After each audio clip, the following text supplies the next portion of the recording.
আজি আপোনালোকলৈ এটা খুব ইন্টাৰেষ্টিং মাছৰ ৰেচিপি লৈ আহিছোঁ। সেই ৰেচিপিটো হৈছে ওলকবি, বিলাহী আৰু আলুৰ সৈতে মাছৰ তৰকাৰী।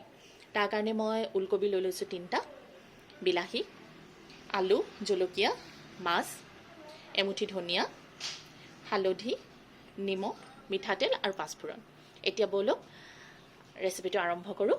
প্ৰথমে মই মাছখিনিত নিমখ হালধি সানি ল'ম আৰু ওলকবিকেইটা বাকলি গুচাই ল'ম আৰু তাৰপিছত আপোনালোকক দেখুৱাই আছোঁ কেনেকৈ কি কৰোঁ।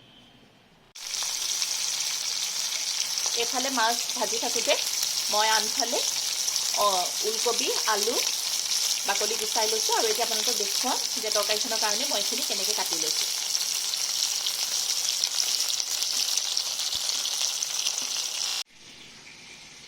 ওলকবি মই বাকলি গুচাই ল'লোঁ, বিলাহী এনেকৈ কাটি লৈছোঁ, আলু সৰু সৰুকৈ কাটি লৈছোঁ। এতিয়া মই এই ওলকবিখিনি এখন ৰুকনিৰ সহায়ত মই এইখিনি ৰুকি ল'ম। এনেকৈ ৰুকি লৈছোঁ।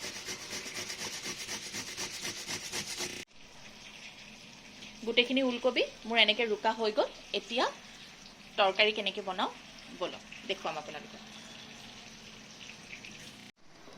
মাছখিনি মই ধুনীয়াকৈ ভাজি ল'লোঁ। এতিয়া কেৰাহীত তেল গৰম হৈ আছে, ইয়াতে মই পাঁচফোৰণ দি দিম।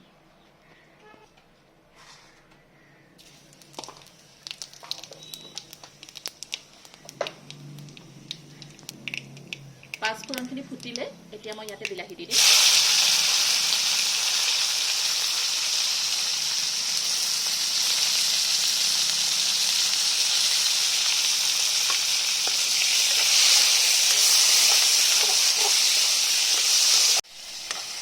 বিলাহীখিনি অকণমান ভজা ভজা হৈ গৈছে, ইয়াতে মই 2টা জলকীয়া ভাঙি দি দিম আৰু লগতে কাটি থোৱা আলুকেইটাও দি দিম। এতিয়া এইখিনি মই ভালকৈ এবাৰ ভাজি ল'ম। ভাজি ইয়াতে মই জোখৰ নিমখ আৰু হালধি দি দিম। ইয়াতে মই প্ৰায় আধা চামুচমান নিমখ দিছোঁ আৰু দিছোঁ অকণমান হালধি। এতিয়া এইখিনি মই ভালকৈ লৰাই দিলোঁ আৰু ইয়াৰ ওপৰত মই দি দিম ৰুকি থোৱা, গ্ৰেট কৰি থোৱা ওলকবিখিনি। ওলকবিখিনি মই দি দিলোঁ।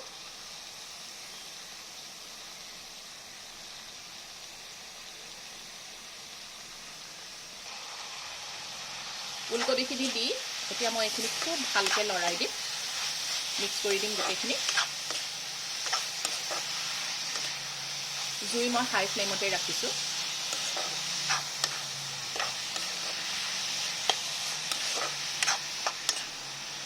এতিয়া ইয়াৰ ওপৰত এখন মই ঢাকন লগাই দিম আৰু জুইটো পূৰা ল' ফ্লেম কৰি দিম আৰু এইখিনি ভালকৈ সিজিবৰ কাৰণে দিম।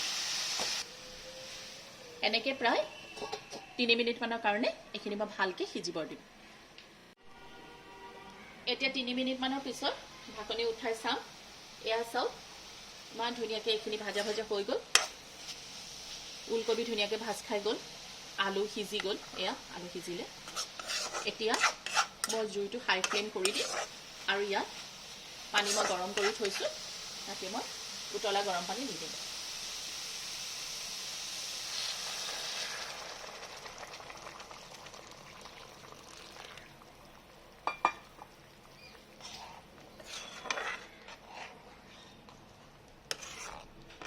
আৰু তৰকাৰীখিনি মই ভালকৈ উতলিবলৈ দিম, অকণমান ভালকৈ ফুটিবলৈ দিম প্ৰায় 1 মিনিটমান। আৰু তাৰপিছত মই ইয়াত মাছ দি দিম। ইমান ধুনীয়া এটা ৰং আহিছে দেখিছে। ওলকবি দি আপোনালোকে এনেকৈ ঘৰত মাছ বনাই খাই চাব, খুব সোৱাদ হয়। আমাৰ এনেকুৱা লাগে যে ওলকবি দি মাছ খাবলৈ ভাল হ'ব জানো, কিন্তু আপোনালোকে খাই চাব এবাৰ কৰি, তাৰপিছত মোক কমেণ্টত জনাব। বহুত সোৱাদ হয়। এয়া চাওক, তৰকাৰী খুব ধুনীয়াকৈ উতলি গ'ল। এতিয়া মই ইয়াতে মাছ দি দিম, এক পিচকৈ মাছ ইয়াতে দি দিম।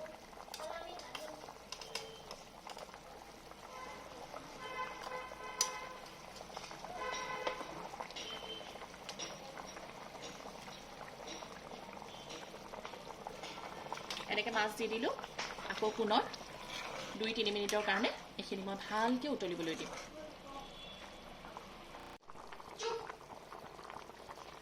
এয়া চাওক, মাছৰ তৰকাৰী কি ধুনীয়াকৈ হৈ গ'ল।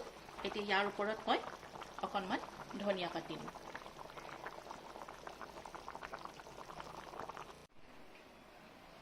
ওলকবি দি বনোৱা মাছৰ তৰকাৰী ৰেডি হৈ গ'ল। এনেকৈ আপোনালোকে বনাই খাই চাব আৰু মোক কমেণ্টৰ মাধ্যমত জনাব আপোনালোকে ৰেচিপিবোৰ কেনেকুৱা পাইছে। পুনৰ এনেকুৱা নতুন নতুন ৰেচিপি লৈ আপোনালোকৰ ওচৰলৈ আহিম। আজিলৈ আহিছোঁ।